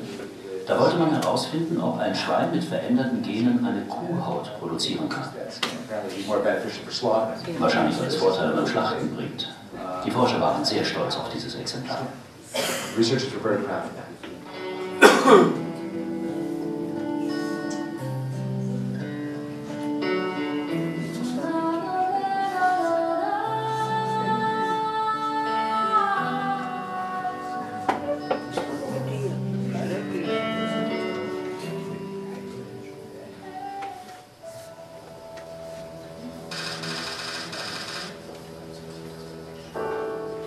Insbesondere die Forschung an Fischen machte Fortschritte.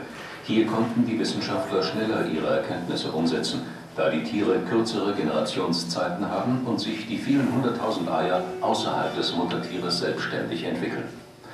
Eine kanadische Firma namens Aqua Bounty steht kurz vor der Marktzulassung ihrer genmanipulierten Riesenlachse. Sie entwickelten einen Lachs, der 6-mal so groß wird wie sein wildlebender Artgenosse, aber nur die Hälfte der Zeit zum Wachsen braucht.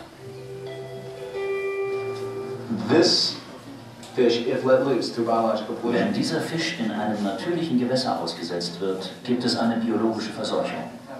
Er wird die anderen Fische vernichten. Eine biologische Verschmutzung unterscheidet sich grundlegend von einer chemischen. Sogar eine Ölpest verschwindet mit der Zeit. Aber hier handelt es sich um eine biologische Verschmutzung. Einmal freigelassen, kann man diese Fische nicht mehr zurückholen. Dann ist es aus. Es ist aus. It's over. It's over.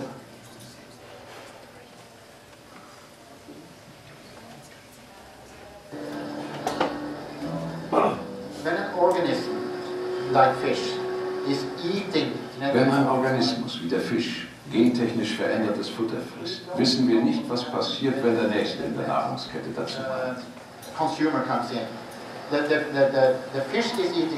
Der Fisch frisst gentechnisch verändertes Futter und Sie essen den Fisch.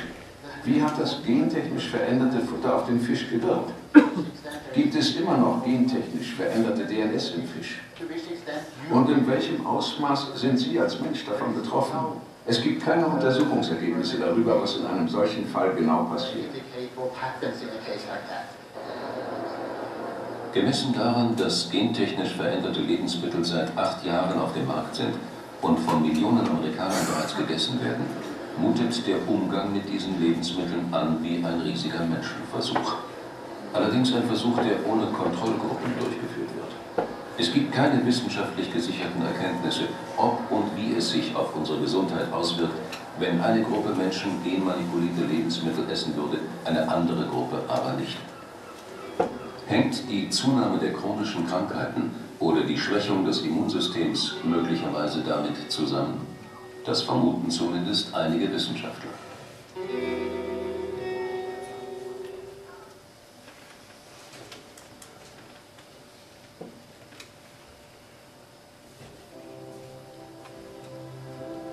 Das sind noch ein paar Bilder vom Gründungsdatum 2000, vor 10 Jahren, würde ich sagen. Unser Betrüger! Also wir waren einmal der Meinung, wir müssen alle Politiker aufklären.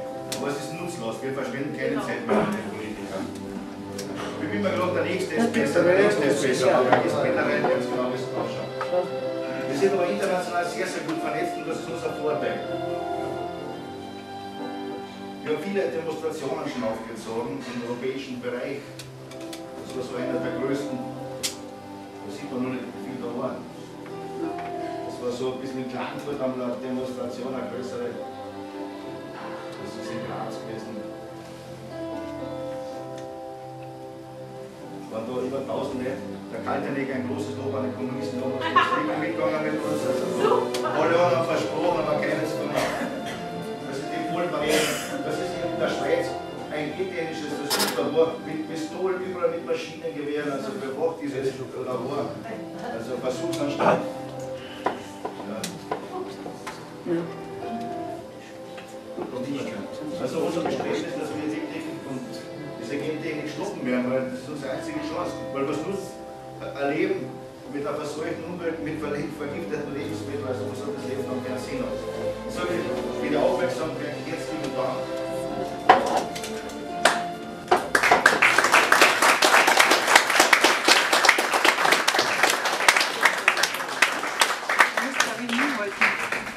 Entschuldige. Das ist ja immer ein bisschen gezeigt, was da auf dem Sektor gespielt wird. Moment, wir probieren es gerade. Das geht aber sehr rasant dahin. Das geht so wie ein Tsunami, kommt das auf uns. Und wenn wir jetzt das einhalten, der Konsument mündig wird, dann haben wir noch die Chance, dass wir das aufhalten werden. Und wir sind voller Optimismus. Und ich möchte Sie bei dieser Gelegenheit auch einladen, in eurer Gemeinde einmal so einen Vortrag zu richten. Wir kommen auch in eure Gemeinde, in eure Vereine sehr, sehr gerne und referieren dort. Mittlerweile sind wir bei der Zita. Magst du ganz kurz noch, wir machen jetzt gesucht, was wollen wir machen zuerst? Die Zita, okay? Zita, bitte schön.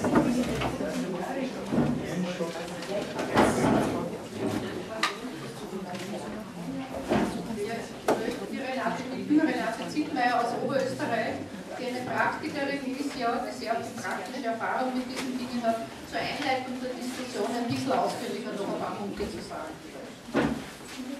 Die kommt extra an die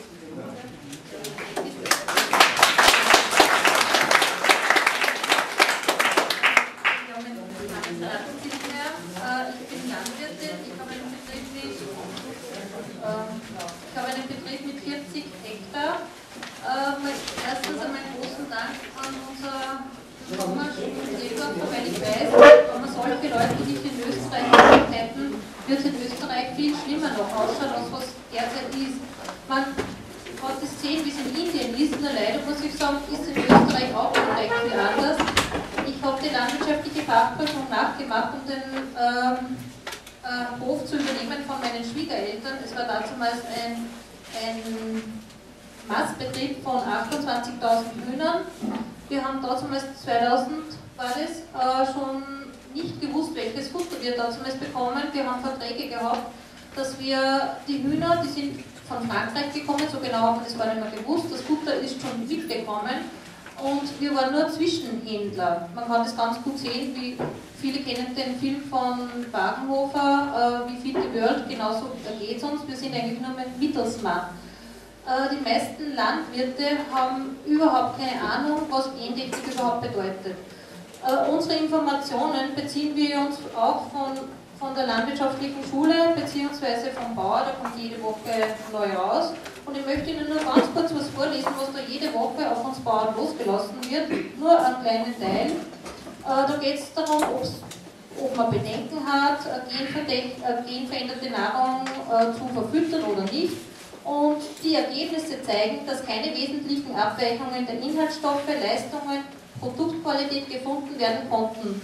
Die Futtermittel wurden gleich gut verwertet, bei den Lebensmitteln waren keinerlei Veränderungen zu bemerken.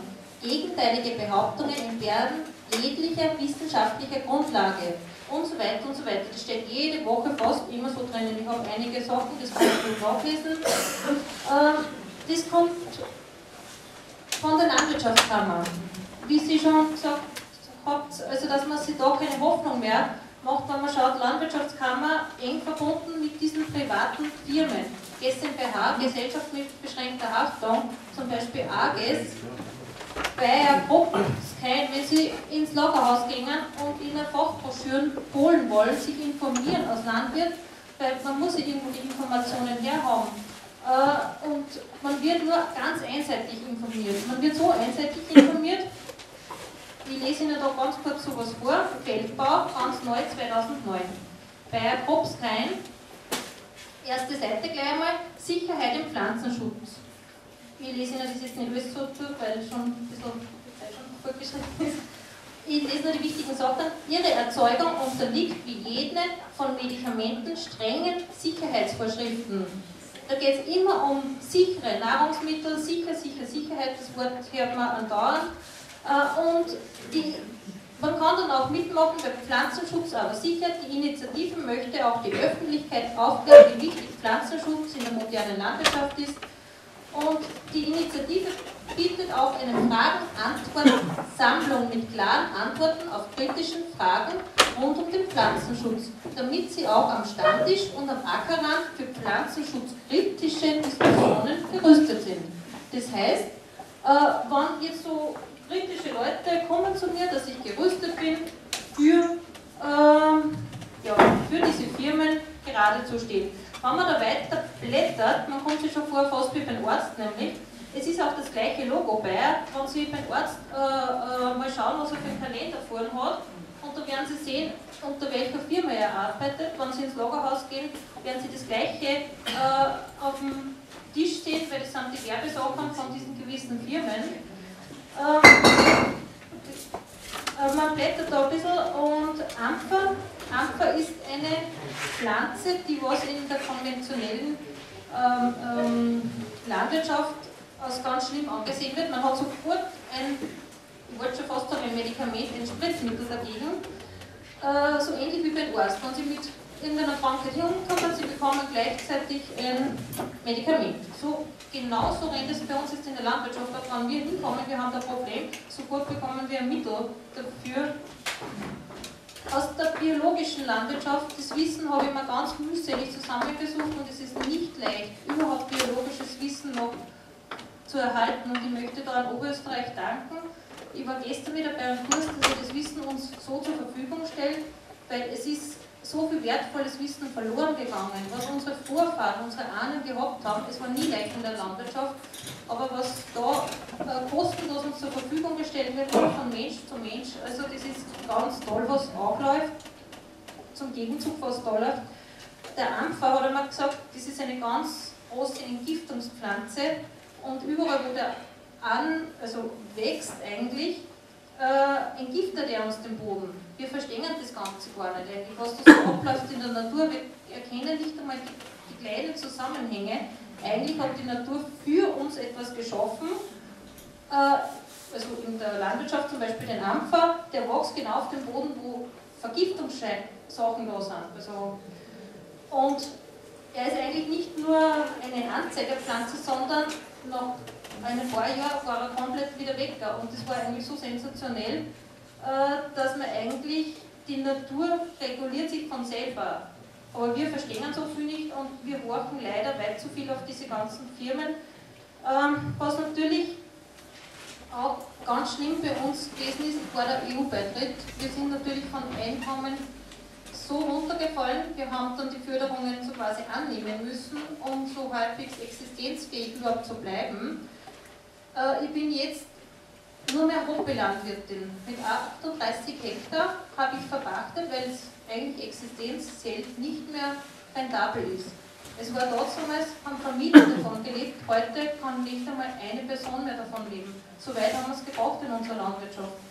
Also ich habe Buchhaltung auch gelernt, also ich kann kalkulieren, und wenn ich mal die Kosten für meine Futtermittel schon dort bin beim Verkaufspreis, dann muss ich sagen, es ist ein Hobby geworden. Ich mache es zwar gern, muss ich sagen, aber so kann es auf Dauer natürlich nicht gehen. Wir haben, wenn man in den Supermarkt geht, nur billiger muss es werden. Ja, was macht denn der Produzent, wenn es billiger werden muss? Wenn er nicht mehr kalkulieren darf, weil sonst der Preis nach oben geht, er nicht kalkulieren. Jeder, glaube ich, weiß, wie einfache Kalkulation geht, dass man vielleicht ein bisschen Arbeitszeit auch noch einrechnet. Da muss ich arbeiten mit der Qualität. Ich habe zuerst schon gesagt, wir Landwirte werden wirklich fehlinformiert, ganz bewusst fehlinformiert. Es wird die Gentechnik so hingestellt, wie es überhaupt kein Problem wäre. Das werden es überall, also auch wie der Börsenschmeißer in Linz waren, hat die Landwirtschaftskammer ist angestellt worden. Es hat sich keiner der Mühe der Wert gefunden, dass er sich diese Informationen holt. Natürlich mit den Überschwemmungen vom Markt, also seit die EU sind ja die Grenzen weggefallen. Alles kommt natürlich rein. Es kommt alles, wenn Sie brauchen, nur einkaufen gehen. Schauen Sie mal wirklich, wo das Zeug herkommt. Der Knoblauch von China, ich war dann beim Spar, habe ich gesagt, ich meine, ich möchte keinen China-Knoblauch haben. Dann hat er ja, ich möchte einen österreichischen Knoblauch haben. Dann hat er gesagt zu mir, ja, in Österreich wächst kein Knoblauch. Sag ich, ich war momentan so baff. Und dann sie gesagt hat, ja, aber das unsere Everdinger Bauern sagen, also die möchten wir. Also, wir wissen ja gar nicht, was alles noch. Ich habe ein Drittel vom Hühnermarkt, kommt in tiefgefrorenen Zustand über den Rotterdamer Hafen rein. Es kommt in die Wurst rein, die wird dann sogar aus deutsches, sobald das eine gewisse Produktionsmenge, also ich glaube 45% hat das in Österreich gemacht, 50%, dann ist das österreichisch. Natürlich können wir so mit dem Preis nicht mithalten, weil es ist ganz bewusst auch gemacht worden, dass der Rohrzucker reinkommt. Wir sind Rübenbauern gewesen. Ich meine, wir haben davon gelebt eigentlich, dass das kontrolliert war. Wir waren eigentlich vorher in Sicherheit. Jetzt sind die Grenzen weg, uns haben sie überschwemmt. Und was die Überschwemmung bedeutet eigentlich, das sieht man jetzt, dass wir eigentlich alle Existenz gefährdet sind. Man sieht es bei den Milchbauern, die was ehrlich meinen. Wir sind kleine Bauern im Gegenzug von diesen großen Agrarriesen von Kanada. Ich meine, ich glaube, der Bürsterschmeißer hat fast einen großen Betrieb wie ganz Oberösterreich. Und selbst der war in 2 Jahren kontaminiert. Das muss man sich das einmal vorstellen. Wir haben doch überhaupt keine Chance. Wir können nur eine Chance haben, wenn wir erstens mal genfrei sind. Und was noch ganz wichtig ist, ich war im Lagerhaus, wollte für meine Küken, wie gesagt, ich bin ein Hobbylandwirt geworden mit meinen 40 Hektar, soweit habe ich es gebraucht. Ich experimentiere gern, wenn man sich das Wissen eigentlich zusammensuchen muss. Es ist schwierig, dass man überhaupt ein biologisches Wissen, dass man überhaupt noch Hühner drin, was keine F-Hühner sind, das heißt keine Hybrid, dass sie die überhaupt noch vermehren selber. Es ist schon schwierig, weil das überhaupt einen Truthahn noch draußen lassen kann. Es gibt überhaupt keine mehr, die was einfach draußen sich noch weiter vermehren. Es sind ja die Pflanzen, zum Beispiel bei der Erdbeerpflanze, die 5 Jahre gebraucht, bis sie draufkommt, die sind Hybridpflanzen, die werden sich nicht mehr weiter vermehren. Man weiß ja das nicht mehr, wann das draußen steht. Ich habe ja kein Labor daheim, dass ich das ständig untersuchen kann. Wie das war mit, also die Hybrid-Erdbeeren haben wir so in einer großen, jetzt bin ich dabei gewesen, dass ich mich Gänse, Hühner, dass ich schaue, dass man gewisse Rassen hält, aber es ist wirklich sehr schwierig, dass man überhaupt nur wen kriegt, das Züchter. Gott sei Dank haben wir nur die Kleintierzüchter. Und das Problem war dann, ich wollte ins Lagerhaus gehen, um ein Kükenstarterfutter. Erstens, das erste Kükenstarterfutter, was mir angeboten worden ist, war mit Antibiotika. Da habe ich gesagt, nein, sowas möchte ich eigentlich nicht. Und das zweite, was ich mal anbieten wollte, war zwar kein Antibiotika drin, aber es ist überall der genveränderte Soja drin. Überall. Da habe ich es nämlich bestätigt, was ich eigentlich mit 2000, wo ich mir auch schon sicher war, dass auch drinnen war. Nur da habe ich es leider nicht bestätigen können. Jetzt ist es so, dass sie alles, was sie im Supermarkt essen, eigentlich fast, es gibt nichts mehr, wo kann das über die Futtermittel zu ihnen reinkommt. Alles, was da in Biller, Spar und so weiter in die ganzen Märkte kriegen, ist überall das Zeug drinnen. Weil was mache ich denn als Landwirt? Ich meine, der genfreie Soja, was man gar nicht mehr im Lagerhaus kriegt, das hätte ich bestellen müssen, das hätte Wochen gedauert, bis ich überhaupt dann kriege. Nur dazu muss ich sagen, ich habe dann gesagt zu ihm, es war vor 4 Jahren, habe ich mein Soja umackern müssen, es waren 2 Hektar, weil die Trocknungskosten höher gewesen sind, als wie, dass ich das geerntet hätte. Ich meine, jedem Bauern tut das so weh, wenn man seine eigene Frucht wieder einackern muss, wo man eigentlich lange dafür gearbeitet hat. Vom Finanziellen her gar nicht zu reden. Und dann soll ich, wenn ich an Futter brauche, dann den genveränderten Soja kaufen. Dann habe ich gesagt, wisst ihr was, am besten, weil ihr schickt es sofort zurück, von wo ihr es her habt. Und das Einzige, was mir dann noch eingefallen ist,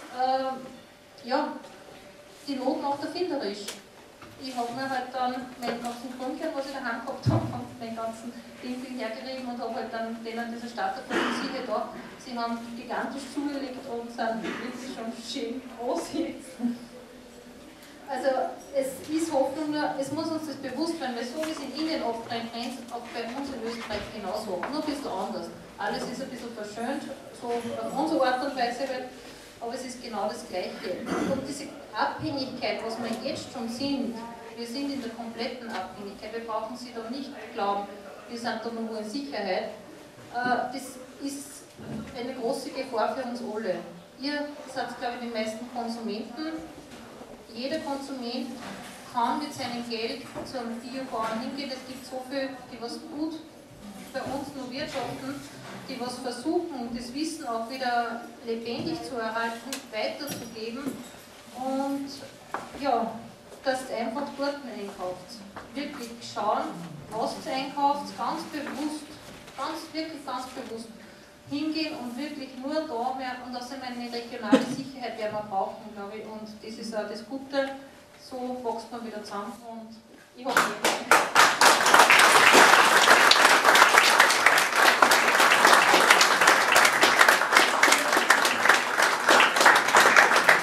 Danke, liebe Renate, du hast einen wunderschönen Hof. Wir haben schon das Vorrecht gehabt, bei ihr zu Hause einen Vortrag zu halten über die Gentechnik. Es ist leider traurig, dass die Politik und so weiter so weit gebraucht hat, dass die Bauern seit Jahrhunderten die Erde den Menschen erhalten und jetzt ist es nicht mehr möglich. Wenn man bedenkt, also bei einem Kilo Brot bekommt der Bauer nur 2% davon, also vom Preis. Nur 2%, also ein geringfügig, also vom Verkaufspreis natürlich. Also unwahrscheinlich. So. Ja, jetzt sind wir so mittlerweile, etwas möchte ich noch sagen, also österreichische Plattformproblem hat die Gentechnik dort gerade am vorigen Freitag eine ganz große Klage mit vielen Medien-Echo eingebracht, und zwar gegen die Blauzungenkrankheit. Haben Sie viel gehört? Das ist eine Zwangsimpfung gewesen. Eine Zwangsimpfung, das erste Mal eine Zwangsimpfung angeordnet, wo es überhaupt keine Krankheit gibt. Die haben sie erfunden, die haben sie völlig erfunden, haben wir nachgewiesen, dass es eine erfundene Krankheit ist, es gibt kein Virus und so weiter. Dafür sind einige Kühe auf die Impfung eingegangen. Natürlich, tausende Kühe sind sofort gestorben, viele Totgeburten, tausende Totgeburten. Und es ist nicht so leicht, das Impfschaden zu deklarieren. Das muss, Impfschaden wird nur anerkannt, wenn sofort, wenn ein Tierarzt hineinsticht, also demnächst tot ist. Ja. Sonst ist sowieso, viele sind ja danach gestorben, tausende. Durch die Tierkörperverwertung ist das ganz klar nachweislich. So, liebe Freunde, und ich bin überzeugt, dass diese Klage enorm viel bewirken wird. Das müssen die Landwirtschaftskammer machen, das hätten auch die anderen Funktionäre machen sollen, aber wir haben es wirklich gemacht. 5.000 € haben wir dafür investiert und das wird sehr, sehr gut. So, ganz kurz, wir sind jetzt bei der Diskussion, liebe. Ja, können wir dann jetzt gleich auf Ihre Fragen eingehen. Ich möchte nur was Organisatorisches zwischendurch mit Ihnen machen. Ja. Wir wären sehr interessiert, dass wir irgendwie mit Ihnen in Verbindung bleiben können, nachdem ja da von verschiedenen Kreisen heute Leute da sind. Ja. Lassen wir die Listen durchgeben. Bitte sollen sich alle eintragen, wenn es geht, auch die wir schon gut kennen, ja, damit wir dann später wissen, die haben die Informationen schon, die Lehrerin und die anderen noch nicht. Bitte, wenn du so lieb wärst, ja, eine vorne und die andere ungefähr eventuell. Geben Sie es bitte einfach der Reihe dann durch. Und dann muss ich natürlich noch etwas bitten, nachdem wir alle bewusst unabhängig arbeiten wollen, ohne öffentliches Geld, geht es natürlich nur, wenn Sie als Bürger einen Kostenbeitrag uns helfen hier. Ja, wir lassen das Körperl auch durchgehen. Bitte geben Sie es verlässlich weiter, dass es dann bis ganz durchgeht. Und diese Spenden, die da jetzt hineinkommen, die sind erstens für die Saalmiete hier, die ja auch nicht unbeträchtlich ist. Und was darüber hinausgeht, wollen wir der Plattform Pro Leben zur Verfügung stellen, damit sie diese Arbeit weiter betreiben können. Ja? Dafür sagen wir herzlichen Dank, wenn sich jemand erübrigen kann, herzlichen Dank dafür. Wir sind jetzt bei der Diskussion. Wenn wir in Schulen referieren, ist es meistens der Vorsteher der Schüler, der sich sofort meldet.